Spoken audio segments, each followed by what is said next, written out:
कर्म और धर्म, इन दोनों में श्रेष्ठ कौन है? आपने कह दिया कर्म, आपने कह दिया धर्म। कहने से कुछ नहीं होता, हर चीज को सिद्ध करना होता, प्रूफ करना। आइए मैं सिद्ध करके बताऊं कि कर्म और धर्म में क्या अंतर है और दोनों में श्रेष्ठ क्या है। आपके कहने से नहीं होगा, आपको सिद्ध करके बताना होगा। तो सुनिए, फिर आप भी बताइए। कर्म और धर्म में, दोनों में कौन श्रेष्ठ है? सो मैं आपको बताऊं, धर्म श्रेष्ठ है। कर्म और धर्म में क्या श्रेष्ठ है? धर्म। अब इसे मैं प्रूफ करता हूं। कैसे? सुनो। कर्म क्या है? इस धरती पर जो भी हम कर रहे हैं, यहां तक कि आंखों की पलक झपक रही है, तो वो अपना कर्म हो रहा है। मैं बोल रहा हूं, ये भी कर्म है। आप बैठे सुन रहे हैं, ये भी कर्म। आप यहां खुजला रहे हैं, ये भी एक कर्म हो रहा है। कुछ भी आप कर रहे हैं, वो क्या है? हर क्रिया कर्म होती है। कर्म और धर्म, इस धरती पर जो हम कर रहे हैं, सब कुछ क्या है? कर्म। अच्छा ये बताओ, कोई शराब पी रहा है तो वो क्या कर रहा है? जोर से मैया, सुनने में ध्यान दो। वहां क्या ध्यान है? कोई शराब पी रहा है, वो अपना क्या कर रहा है? जोर से बोलो। वो अपना कर्म कर रहा है। कोई दूध पी रहा है, वो अपना क्या कर रहा है? कर्म कर रहा है। कोई झगड़ा कर रहा है, वो अपना क्या कर रहा है? झगड़ा करना भी कर्म है। शराब पीना भी कर्म है। दूध पीना भी कर्म है। माँ की आरती उतारना भी कर्म है। और माँ को गालियां देना भी कर्म ही है। परंतु अब हमारा धर्म जो है वो क्या काम करता है? सुनिएगा। धर्म जो है वो ये बताएगा कौन सा कर्म करना है और कौन सा कर्म नहीं करना। जैसे आपके घर में जब आप रोटी बनाती हो तो आटे को पहले चलनी से चाल लेती हो। आटे को चलनी से चालना क्यों पड़ता है? ताकि उसका अच्छा आटा अलग हो जाए, उसका चोकर चापर अलग हो जाए, गंदगी अलग हो जाए। सही है? तो जो भी क्रिया, जो भी हो रहा है, सब कुछ कर्म है। सब कुछ कर्म है। चलनी जो है वो अच्छे आटे को अलग, बुरे आटे को अलग करती है। उसी प्रकार धर्म एक चलनी है। धर्म ही बताता है कि कौन सा कर्म करना है और कौन सा कर्म। कर्म दो प्रकार के होते हैं, एक अच्छा कर्म, एक बुरा कर्म। कौन सा कर्म करना है? माँ की आरती उतारो, ये कर्म तो करना है, पर माँ को गाली देने का कर्म नहीं करना। दूध पीने का कर्म तो करना है, पर शराब पीने का कर्म। कौन सा कर्म करने योग्य है? भाई आज कोई मुर्गी को मार रहा है और मुर्गी को पका के खा रहा है, तो वो भी तो अपना कर्म कर रहा है। परंतु उसे धर्म का ज्ञान ना होने से वो मुर्गी मार रहा है, कर्म तो कर रहा है, पर वह कर्म उसे पाप देने वाला है। कर्म हमें दो चीज देते हैं। अच्छा कर्म हमें पुण्य देगा और बुरा कर्म हमें पाप देगा। कर्म सबको ही कर रहा है। आप अच्छा कर्म करेंगे तो उससे पुण्य आएगा, बुरा कर्म करेंगे, मुर्गी खाएंगे, उससे पाप आएगा। कर्म तो हो रहा है। चूंकि आपको किसका ज्ञान नहीं है? धर्म का ज्ञान ना होने से आदमी कर्म तो करता है, पर वह कर्म भी कर लेता है जो उसे नहीं करना चाहिए। जो नहीं करना वह भी करता है। इसलिए मेरी प्रार्थना है, सदा वही कर्म करना चाहिए जो कर्म करने योग्य है, पर कर्म को पहले धर्म की कसौटी में कस लेना चाहिए कि ये कर्म ठीक है या नहीं है, करने योग्य है या नहीं। कर्म तो सब ही है। मैं आपको एक थप्पड़ मार दूं, ये भी एक कर्म होगा, और मैं आपको सम्मान से यहां बिठा दूं, ये भी एक कर्म होगा। कौन सा मुझे करना है, कौन सा नहीं, ये कौन बताएगा? बोलो मेरी मां। इसलिए प्रत्येक व्यक्ति को किसका ज्ञान होना चाहिए? जोर से, जोर से, धर्म का। यदि आप धर्म का ज्ञान रखते हैं तो आप जो भी कर्म करेंगे ठीक करेंगे। यदि आपको धर्म का नॉलेज नहीं है तो आप गलत कर्म कर सकते हैं, संभावना है, क्योंकि आपको ज्ञान नहीं है। जैसे एक पत्नी अपने पति को छोड़कर पराये पुरुष से संबंध रखे तो ये क्या है? वो अपना कर्म कर रही है। परंतु यदि उसे धर्म का ज्ञान होता तो ये हरकत वो कदापि ना करती। धर्म बताता है कि पति परमेश्वर है, इसलिए अपने पति को छोड़कर पराये पुरुष से संबंध रखना पाप है। यदि धर्म का ज्ञान होता तो अपने आप वो पाप से बच जाती। पाप से नहीं बची, क्यों? क्योंकि धर्म का ज्ञान नहीं था। और आज हमारे देश को धर्म निरपेक्ष कहा जाता है। गलत कहते हैं लोग, धर्म निरपेक्ष। हमारे सनातन धर्म में, भारत में, छोटी सी बच्ची से लेके बूढ़े तक प्रत्येक व्यक्ति के अंदर धर्म होता था, होता है और होना चाहिए। हमारे देश में पहले कोई पुलिस नहीं थी। हमारे देश में कोई पुलिस की जरूरत नहीं थी। क्यों? क्योंकि आज जो काम पुलिस करती है वही काम पहले का प्रत्येक व्यक्ति जानता था कि ये पहले तो यहाँ 1 लाख रुपए पड़ा हो तो कोई छूता नहीं था, क्योंकि उसे ज्ञान था, उसे धर्म का ज्ञान था। ना जी, ये मेरा नहीं है, उठा लूंगा तो चोरी का पाप लग जाएगा। पहले लोग 1 लाख रुपए क्या 10 करोड़ रुपए भी देखते नहीं थे। पराई स्त्री को कभी स्वप्न में भी सोचते नहीं थे उसके बारे में कोई गलत बात। पराये पुरुष के लिए कभी देश की, मेरी भारत की महिला कभी गलत ख्याल नहीं रखती थी, क्योंकि प्रत्येक व्यक्ति को ज्ञान किसका था? बोलो जोर से, किसका? मेरी माँ। और जोर से, पीछे वाले बोलो, किसका ज्ञान? पहले धर्म का ज्ञान था। और आज ये हालत है कि लोगों की जूते चप्पल तक नहीं बच रहे। जूते चप्पल तक चुरा लेते हैं लोग। इसका मतलब है कि आज का इंसान धर्महीन हो चुका है, धर्म से खाली है, उसे ज्ञान नहीं है। वो तो केवल पेट भरने में लगा है। जैसे मिल जाए महाराज मर्डर कर लो, मर्डर करवा लो, मरवा दो, जो होए बस वैसा वो अपना पेट भरने में लगा। मार डाल करके, लूट करके, चोरी करके, वो डाका डाल के, कैसे भी वो अपना पेट भरने में लगा है। तो तुम इंसान हो कि क्या हो? इसलिए आप अपने बच्चों को धर्म का ज्ञान देना मेरी माँ। धर्म के बिना इंसान पशु के समान है। धर्महीन व्यक्ति किसकी तरह है? जोर से, किसके? आप लोगों को धर्म का नॉलेज है, ज्ञान है या नहीं? बोलो हाँ या ना, बोलो हाँ या ना। मैया, आपको धर्म का ज्ञान है? कैसा बताओ, क्या है धर्म? चलो बताओ, नारी का धर्म क्या है? सबके भारत में धर्म है। पुत्र का धर्म है अपने माँ बाप को भगवान मानकर सेवा करना। पत्नी का धर्म है कि अपने पति को भगवान मानकर सेवा करना। दुकानदार का धर्म है ग्राहक को भगवान मानकर उसकी सेवा पूर्ति करना। हम सभी एक धर्म की बेड़ियों में बंधे हुए हैं। आप स्वतंत्र हैं या परतंत्र हैं? जोर से, जोर से। आप स्वतंत्र हैं या परतंत्र हैं? जोर से बोलो, बोलो और जोर से, हमें आवाज नहीं आ रही है।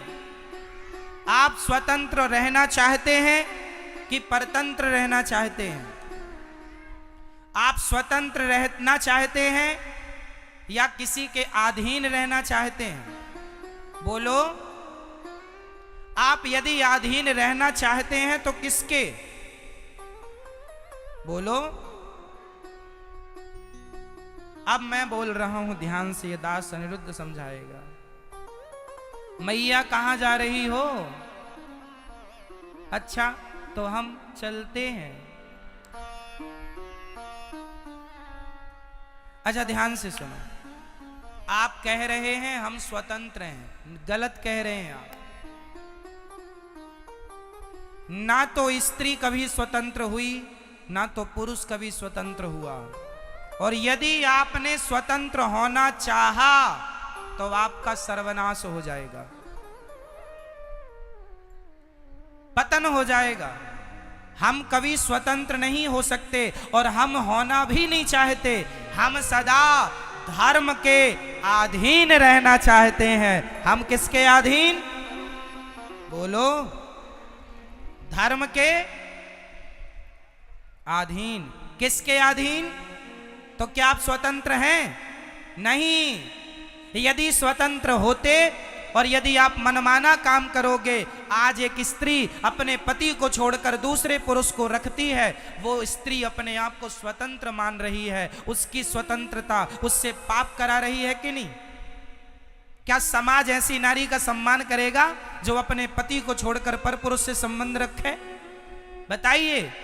उसने स्वतंत्र रास्ता चुन लिया, जो मन में आए। इसलिए हम स्वतंत्र नहीं हैं, हम वही करते हैं जो हमारा धर्म कहता है। क्या कहेगा धर्म, वो करेंगे हम। धर्म कहता है दूध पीना है बेटा, दूध पिएंगे। धर्म कहता है शराब नहीं पीना। आप मुझे 10 करोड़ रुपए देंगे और कहेंगे कि एक गिलास शराब पी लीजिए, तो मैं 10 करोड़ क्या, पूरी सृष्टि की दौलत लाकर कदमों में रख देंगे, तो भी मैं अपने धर्म का परित्याग नहीं करूंगा। मैं स्वतंत्र नहीं हूं, मैं धर्म के अधीन हूं, मैं गुलाम हूं धर्म का। मैं किसका गुलाम हूं? मैं किसका गुलाम हूं? 2 नारियां हैं समाज में। एक स्त्री का नाम है सीता, बहुत ध्यान से सुनिएगा। एक स्त्री का नाम है मेरी मां सीता, और दूसरी स्त्री का नाम है सूपनखा। सूपनखा रावण के बहिनी। अब बताइए, सीता माता स्वतंत्र है या सूपनखा स्वतंत्र है? कौन स्वतंत्र है? बोलो मेरी मां। कौन?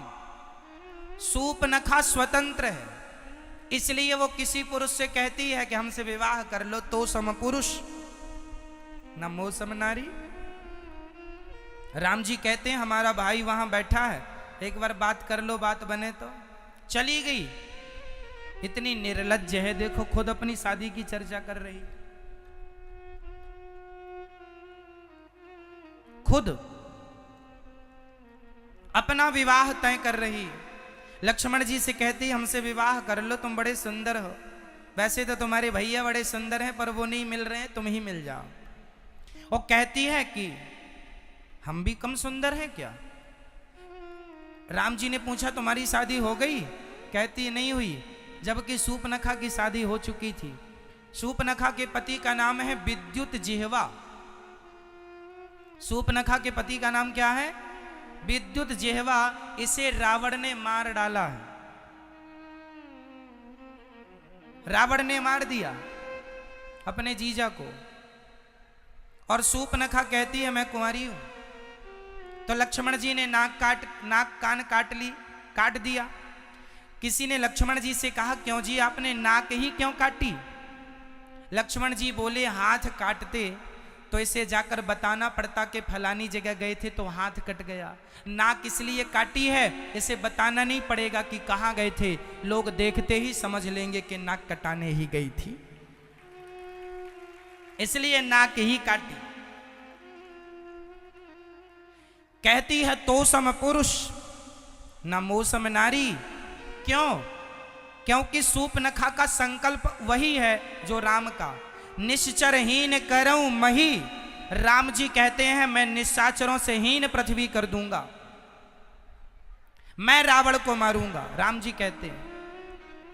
और सूपनखा भी कहती है रावण तूने मेरे पति को मार डाला है, क्योंकि सूपनखा का पति इतना बलशाली था कि रावण डर गया कि कहीं ये मुझे मार के कब्जा ना कर ले लंका में, इसलिए मार दिया। सूपनखा तब से गुस्सा हो गई, तूने मेरे पति को मारा है, जब तक तेरे विनाश का समय नजदीक नहीं आ जाएगा तब तक मैं लंका में प्रवेश नहीं करूंगी। इसलिए रावण के विनाश का समाचार लेकर के सूपनखा रावण के पास गई, और सूपनखा ने ही तो रावण से कहा था कि सीता को चुरा लो।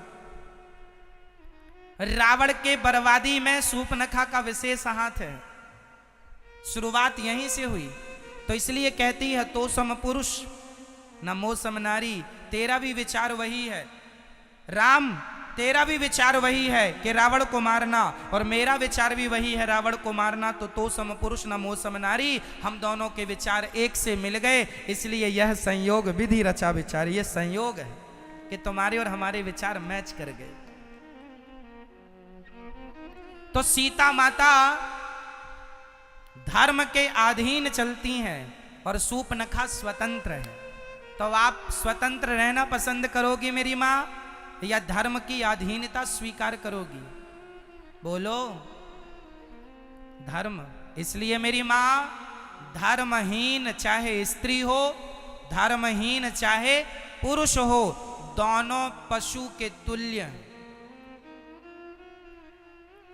हमारे भारत में एक पत्नी का पति मर जाए तो वो उसकी विधवा रह के सारी जिंदगी गुजार देती है। क्या है ये? जोर से बोलो, क्या है ये? क्या है ये? धर्म है। और ऐसी क्वालिटी की स्त्रियां सिर्फ हमारे भारत में हैं। आज दुनिया में 200 देश हैं लगभग। पूरी दुनिया में कितने देश हैं? अमेरिका, लंदन, जापान, पेरिस इत्यादि जाकर देख लो, दुनिया में 200 देश हैं। ऐसी स्त्रियां केवल भारत में पाई जाती हैं कि पति के मर जाने पर उसी की विधवा रहकर जिंदगी गुजार देंगी, पर पराये पुरुष की तरफ आंख उठाकर नहीं देखेंगी। ऐसी स्त्रियां सिर्फ भारत में होती हैं। सती सावित्री केवल यहां और कहीं नहीं, इसलिए यहां धर्म है। ये क्या है? यदि स्त्री अपने पति को छोड़कर पराये पुरुष से संबंध रख ले, आजकल तो पुनर्विवाह कर लेते हैं कि लड़की का पति यदि समय से पहले खत्म हो गया, कोई बाल बच्चे हुए नहीं और हो भी गए, और उसका मन है कि भाई जिंदगी अकेले नहीं गुजर सकती, कोई जीवन साथी चाहिए, तो आजकल पुनर्विवाह का भी लोग बंदोबस्त कर लेते हैं। वो अपनी आप की स्वतंत्रता है। पर हमारे देश में आज भी स्त्रियां अपने पति के जाने के बाद वो उसी की विधवा रहकर जीवन जीना पसंद करती हैं, पराये पुरुष से संबंध रखना पसंद नहीं करती। कुछ स्त्रियां ऐसी हैं, पर कुछ आज पुनर्विवाह में भी बिलीव करती हैं। सबके अपने अपने विचार हो सकते हैं, वो उनकी अपनी स्वतंत्रता। फिर भी मेरे देश में आज सती पतिव्रता नारी पाई जाती है, और ये स्त्रियों की क्वालिटी सिर्फ भारत की स्त्रियों की है और कहीं की नहीं। इसलिए है क्योंकि हमारे देश में धर्म रहा है, लेकिन आज के कुछ लोग भारत को धर्म निरपेक्ष कह रहे हैं कि ये तो धर्म में हम कोई विश्वास ही नहीं करते। धर्म निरपेक्षता का अर्थ होता है धर्म में कोई विश्वास ना करना। और सोचिए, इस धर्म निरपेक्षता के कारण हमारे स्कूलों में पहले पढ़ाया जाता था गा गणेश का। सुनो जरा, पहले हम लोगों को क्या पढ़ाया गया? गा गणेश का। आज पढ़ाया जाता है गा गधे का। कोई गणेश बनना नहीं चाहता, गधा ही बनना चाहते, इसलिए आज गधे हो रहे हैं। गणेश के संस्कार खत्म हो गए। गणेश वही है जो अपने माँ बाप की परिक्रमा लगा ली तो पूरे ब्रह्मांड की परिक्रमा लग गई। क्यों जी? गणेश जी ने अपने माँ बाप शंकर पार्वती जी की परिक्रमा लगाई थी कि नहीं? आज हम हिंदू लोग गणेश चतुर्थी को गली मोहल्ले में गणेश जी रख के उनसे यही तो सीखते हैं कि गणेश जी जैसे मातृभक्त थे, जैसे गणेश जी पितृभक्त थे, उसी प्रकार हमारा और आपका बेटा भी मातृ पितृभक्त बने। ये शिक्षा गणेश जी से मिलती थी। लेकिन आजकल स्कूलों से संस्कार, बच्चे संस्कारहीन होते चले गए। हमारे समय पर जब मैं हिंदी पढ़ता था यहीं पर, तो हमारे यहाँ कुछ मीराबाई के पद हुआ करते थे हिंदी में, कुछ सूरदास के पद हुआ करते थे। जब हम पढ़ते थे तो रामचरितमानस की चौपाइयां हुआ करती थी। लेकिन आज नहीं है, गायब कर दिया धर्म निरपेक्षता के कारण में कि भाई हर मजहब के, हर धर्म के लोग पढ़ते हैं। अरे तो भारत है, ये हिंदू राष्ट्र होना चाहिए, यहां तो सनातन धर्म के हिसाब से ही सब चलना चाहिए। क्या कुछ लोगों के कारण हम अपना धर्म छोड़ दें? लेकिन आज लोग छोड़ रहे हैं। हम लोग पढ़ते थे तो ये चौपाइयां हुआ करती थी, सुखी मीन जे नीर अगाधा, जिमी हरि शरण न एकं बाधा। ये हम लोगों ने रामचरितमानस की चौपाई हमने कुछ तो यहीं पढ़ी है हिंदी में। आज की बुक में राम जाने क्या है, गा गणेश का हटा दिया, गा गधे का। पहले था मां मंदिर का, आज है मां मछली का।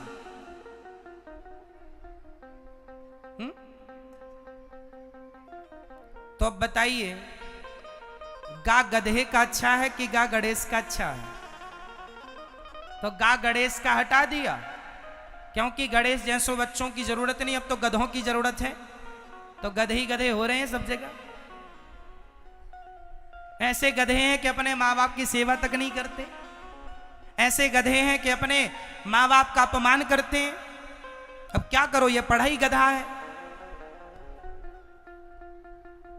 इसलिए मेरी माँ, स्कूलों के भरोसे ना बैठो, अपने बच्चों को आधा घंटा 20 मिनट कथा सुनवाया करो और संस्कार आप अपने घर पे दीजिए बच्चों को, स्कूल के भरोसे ना बैठिए। स्कूलों में केवल शिक्षा है, संस्कार नहीं। स्कूलों में क्या है? क्या है? शिक्षा, संस्कार नहीं। कोई कहता है पत्नी से प्यार है, कोई कहता है पति से प्यार, कोई कहता बच्चों से प्यार। लेकिन इसकी एक छोटी सी कथा सुनाओ यदि आप आज्ञा करो तो, फिर आप लोग बताना कि कौन किससे प्यार करता है। सच्चाई बोल रहा हूं आज, ध्यान से सुन लेना, काम आएगी आपके। आपको लगता है ये मेरे से प्यार कर रही है, ये लगता है मेरे से ये प्यार कर रहा, बच्चों को लगता है माँ बाप प्यार कर रहे हैं, माँ बाप को लगता है बच्चे प्यार कर रहे हैं। छोटी सी कहानी है, जरा सी 1-2 मिनट की सुनो। उज्जैन की कहानी। उज्जैन में एक राजा रहा करते थे, बहुत अच्छे धर्मात्मा राजा थे। वो ऐसे राजा थे कि अपनी पत्नी से बहुत प्यार करते थे। विक्रमादित्य, विक्रम संवत सुना होगा, विक्रमादित्य के भाई थे। भर्तृहरि उनका नाम था। क्या नाम था? भर्तृहरि। भर्तृहरि नाम के एक राजा थे, उनकी बहुत सुंदर पत्नी थी। वो बहुत प्यार करते थे अपनी पत्नी से, बहुत प्यार। एक दिन क्या हुआ कि उनके राज्य में एक ब्राह्मण आए, और वो बड़े तपस्वी ब्राह्मण। उन्होंने तपस्या की तो तपस्या से कोई देवता प्रसन्न हो गए और देवता ने उन्हें एक फल दिया। बोले तुम ब्राह्मण ये फल खा लो, सदा जवान रहोगे और अमर हो जाओगे। ये फल जो खाएगा सदा जवान रहेगा और अमर हो जाएगा। पंडित जी ने फल लिया और पंडित जी को लगा मैं जवान रहकर और अमर होके क्या करूंगा, ये जो हमारे राजा भर्तृहरि हैं ये बहुत अच्छे राजा हैं, यदि ऐसा राजा अमर हो गया तो ये देश सदा के लिए अमर रहेगा, ये देश हमारा सुरक्षित रहेगा। भाई देश है तो सब है, अच्छा राजा होना चाहिए देश का। भर्तृहरि हमारा अच्छा राजा है। तो पंडित जी फल लेकर गए, एकांत में मिले। महाराज यहाँ आओ, अकेले में। महाराज ये फल आप खा लेना, इससे आप सदा जवान रहोगे और अमर रहोगे, आपको कोई मार नहीं सकता। मैंने तपस्या करके पाया। राम राम। पंडित जी चले गए। राजा भर्तृहरि ने फल देखा, वाह! लेकिन राजा को तो प्यार था पत्नी से। उनको लगा यदि ये फल मैं खाता हूं तो मैं जवान रहूंगा, और यदि मेरी पत्नी फल खाएगी तो वो सदा जवान रहेगी, और वो जवान रहेगी तो मैं सुख लेता रहूंगा, आनंद लेता रहूंगा। तो मेरी पत्नी को फल खिलाता हूं। तो पत्नी के पास गए। भाग्यवान, सुनती हो? हाँ हाँ महाराज, ये लाया हूं तुम्हारे लिए, फल खाओ। क्या होगा? तुम सुंदर हो जाओगी और सदा जवान रहोगी, खाओ। अच्छा, मैं भोग लगा के खाऊंगी। भर्तृहरि चले गए। पत्नी ने फल रखा। पत्नी का चक्कर था सेनापति से। है क्या सही?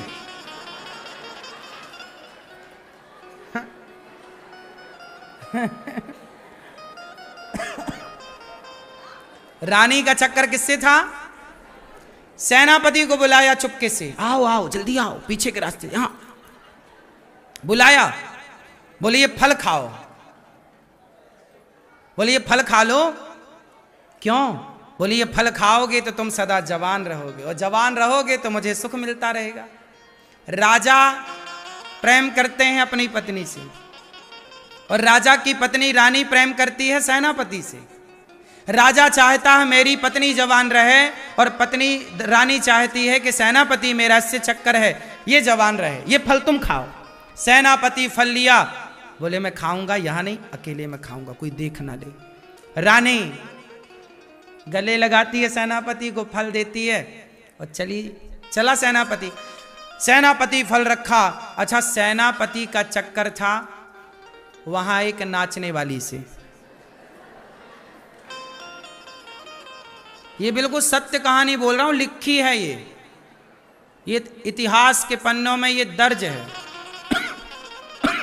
मनगढ़ंत बात नहीं है। वैराग्य शतक और श्रृंगार शतक लिखा है भर्तृहरि ने बाद में, पहले श्रृंगार लिखा फिर वैराग्य बाद में।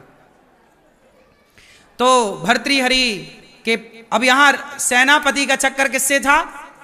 एक नर्तकी से, नाचने वाली नर्तकी को बुलाया। ओहो बहुत सुंदर दिख रही हो, ये फल खाओ, तुम सदा जवान रहोगी। मैया तुम कहां फोन लगा ली?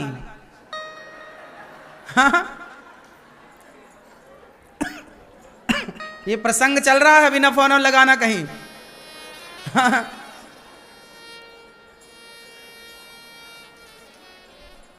तो राजा के मंत्री ने क्या सोचा कि नर्तकी को बुलाऊं, उसे दूं। उसने कहा कि ये फल खाओ, तुम बहुत सुंदर हो जाओगी और सदा जवान रहोगी, जवान रहोगी तो मुझे सुख मिलता रहेगा। अब नर्तकी ने, नाचने वाली नर्तकी ने वो फल लिया, और नर्तकी ने सोचा कि मैं तो नाचने वाली हूं, मैं जवान होकर, मैं सुंदर होकर करूंगी क्या? और जुंदर हो गई और जवान हुई तो और नाचना पड़ेगा सारी। अभी तो मर जाऊंगी, फिर तो नाचती ही रहूंगी सारी जिंदगी, मरूंगी नहीं, तो मैं क्या करूंगी?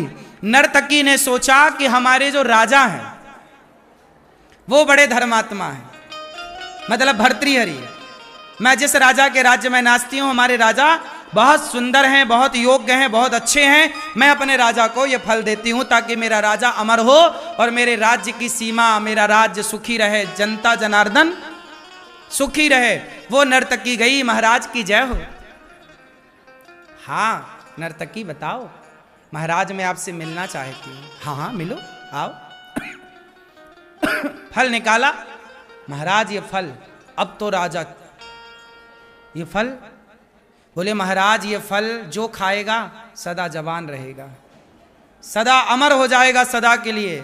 राजा बोले सो तो ठीक है, पर ये बता तेरे पास कहां से आया?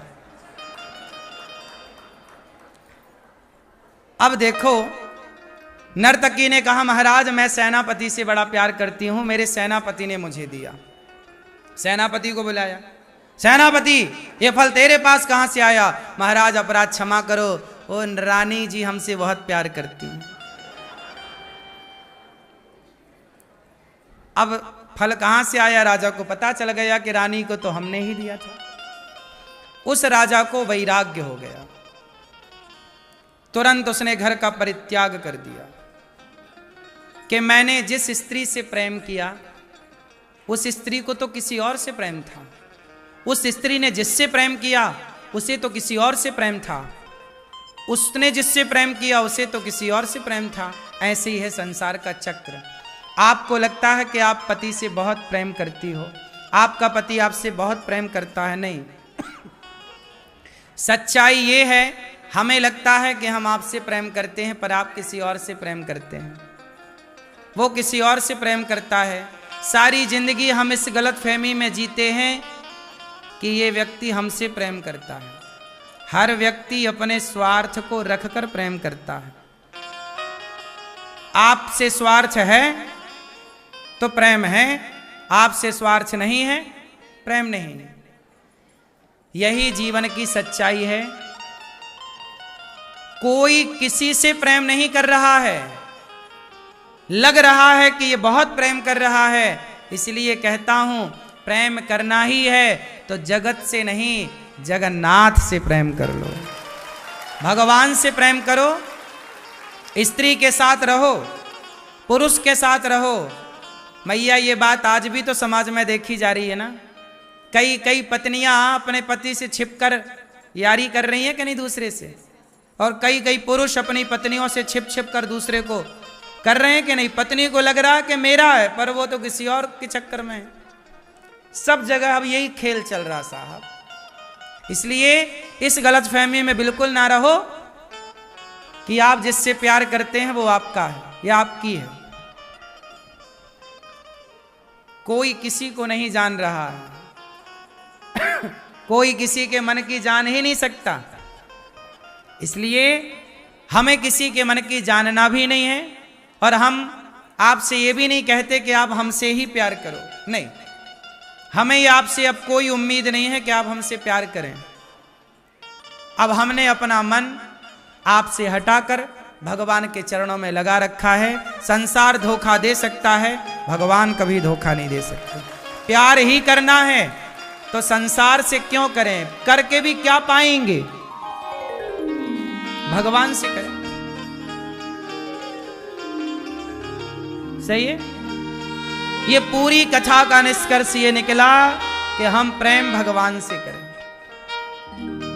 चाहे स्त्री हो पुरुष हो। तुम बेटे से प्यार करती हो, कल को बेटे की पत्नी आएगी, बेटा अपनी पत्नी से प्यार करने लग जाएगा। तुम्हें लगता बेटा हमसे प्यार करता, नहीं, अब वो पत्नी की तरफ है। तुम अकेली ही रहोगी सारी जिंदगी, तुम्हें कोई प्यार करने वाला नहीं है। लोग कहते हैं हमसे कोई प्यार नहीं करता, क्यों करेगा कोई प्यार आपसे? ये बात सच्ची है, आप मानो ना मानो, पर आपसे, आप जितने लोग यहां बैठे हैं, आप लोगों से कोई प्यार नहीं करता। हम सबसे कोई प्यार नहीं करता। आपसे जो लोग प्यार करते हैं वो केवल अपने स्वार्थ की सिद्धि के लिए कर रहे हैं, वरना आपसे उनका क्या लेना देना है। कोई किसी पुरुष कर रहा है प्यार, वो आपसे नहीं कर रहा, आपसे उसे सुख मिलता है, इसलिए वो आपसे प्यार का अभिनय करता है। पत्नी को भी पति से गृहस्थी चलाने का एक सहारा मिलता है, बच्चों के लालन पालन का एक सहारा मिलता है। एक दूसरे के पूरक से हैं, पत्नी का पूरक पति, पति की पूरक, तो सबका एक स्वार्थ। अच्छा ये बताओ, पत्नी भी अपने पति से एक स्वार्थ से अटैच रहती है कि नहीं? बोलो, भले बारीक स्वार्थ हो, सूक्ष्म स्वार्थ, पर है ना कि नहीं? पत्नी का भी एक अपना स्वार्थ है पति से। जो पति कमाता है, गिफ्ट लाता है, उसे आप ज्यादा अच्छा पति मानती हैं। जो नहीं कमाता, उनकी पत्नियां बिल्कुल, देख लो उनका व्यवहार पति के प्रति कैसा है। तो व्यक्ति ऐसे ही है कि आपका स्वार्थ सिद्ध हो तो सब अच्छा है, और आपका स्वार्थ सिद्ध ना हो तो। इसलिए संसार के चक्कर में ना पड़ो, समय ना गवाओ। अंत में जैसे भर्तृहरि को उनकी पत्नी ने धोखा दिया, पत्नी मतलब संसार, ऐसे ये संसार एक दिन आपको धोखा देने के लिए तैयार है। राजा की रानी ने राजा को धोखा दिया तो रानी को सेनापति ने धोखा दिया, पुरुष को स्त्री ने धोखा दिया तो स्त्री को पुरुष ने धोखा दिया। संसार में सब धोखेबाज हैं, सब आई लव यू कह कह के धोखा दे रहे हैं। बोलो हाँ कि ना? क्यों भैया, आपने आई लव यू किसी को बोला? सही बताओ, बोला तो होगा, पर आपका आई लव यू झूठा ही था। सबके आई लव यू झूठे होते हैं। तुम कितना भी आई लव यू 2 और 10 और 100 सबके झूठे हैं, सही है। इसलिए आई लव यू कहना है तो भगवान श्रीमन नारायण से, जगन्नाथ से, राम जी से आई लव यू कहो। प्रभु हम आपसे प्यार करें और किसी से प्यार हो ही ना हमारा, हम चाहें भी तो हमारा मन किसी में ना लगे, आप में लगा रहे। संसार के साथ रहो, पत्नी पति के साथ बिंदास खुश रहो, अच्छे व्यवहार करो, पत्नी के साथ खुश रखो उसे, व्यवहार अच्छा हो, पर आई लव यू केवल भगवान से हो। सही है? क्योंकि मान लो इस बात को, कोई आपका नहीं है, कोई आपसे प्यार क्यों करेगा? कोई आपसे प्रेम, कोई आपसे प्यार क्यों करेगा? क्यों करेगा कोई आपसे प्यार? अच्छा ये बताओ, आपके शादी के पहले आपकी पति ने आपकी फोटो देखी थी कि नहीं? 4 लड़कियां रखता सामने फोटो, एक की वाली पसंद है, यार ये थोड़ा काली है, सांवली है, ये थोड़ा ऐसी है वैसी, ये अच्छी है। मतलब उसने आपको पसंद नहीं किया, आपकी सुंदरता को पसंद किया था। बोलो हाँ। आपने भी कोई लड़का पसंद थोड़ी किया था पति, अरे अच्छा पैसे वाला है, सुंदर है, आपने भी तो पैसे पसंद किए थे, काम धाम करता है करने वाले को पसंद किया था। आपने लड़की पसंद की, उसमें सुंदरता थी, अरे बहुत पसंद आई, लेकिन वो सुंदरता उस लड़की में सदा ना रहेगी। जब तक सुंदरता रहेगी तब तक वो आपको प्रिय लगेगी, पर एक टाइम बाद सुंदरता तो सबकी चली जाती है। बोलो सत्ता, सिंहासन, सुंदरता, संपत्ति सदा के लिए नहीं है। सुंदरता सदा ना रहेगी, आपकी पत्नी सदा जवान ना रहेगी। आज सुंदर है, कल वो सुंदर नहीं रहेगी। क्या तब भी वही प्यार करोगे जो सुंदरता में करते थे? तब पुरुषों का व्यवहार पत्नी में बदल जाता है। पहले शादी हुई तो 1 महीने 2 महीने 1 साल तक तो हाथ छूटता नहीं है लड़का लड़की पति पत्नी का। जहां जाएंगे ऐसे जाएंगे, कंधे में हाथ डाल के, एक दूसरे का हाथ पकड़ के चलेंगे, बैठेंगे भी तो हाथ पकड़ेंगे, क्योंकि शुरुआत है ना, स्पर्श भी सुख दे रहा है, एक दूसरे का टच। हाँ या ना? 1 साल तक तो हाथ छूटता नहीं है, कहीं भी जाएंगे साथ में। फिर वही पति पत्नी 10 साल बाद पकड़ाना अपने पति को, हाथ छोड़ दे, चल नहीं सकती कि लंगड़ी है। चल, ये सब समय रहते खुमार चढ़ता है और समय के साथ ये सब खुमारी उतर जाती है। ये सब भैया चमड़ी की ललक थी, ये सब चमड़ी का अटैचमेंट था, प्यार थोड़ी था तुमसे, वो तो चमड़ी की भूख थी। तब वासनाएं ज्यादा थी तो अटैचमेंट ज्यादा था। अब देख चुके हो सब कम हो गई चीजें, अब तुम्हारी हिम्मत भी खत्म हो चुकी है, बूढ़ा भी हो गया शरीर। इसलिए समय के साथ सब, इसलिए फिर भी कहता हूं कि रहो साथ में, एक दूसरे के काम आओ बुढ़ापे तक, लेकिन ये मान के चलो कि ये सब अपना नहीं है। मेरे तो गिरधर गोपाल दूसरो ना कोई, यही सत्य है।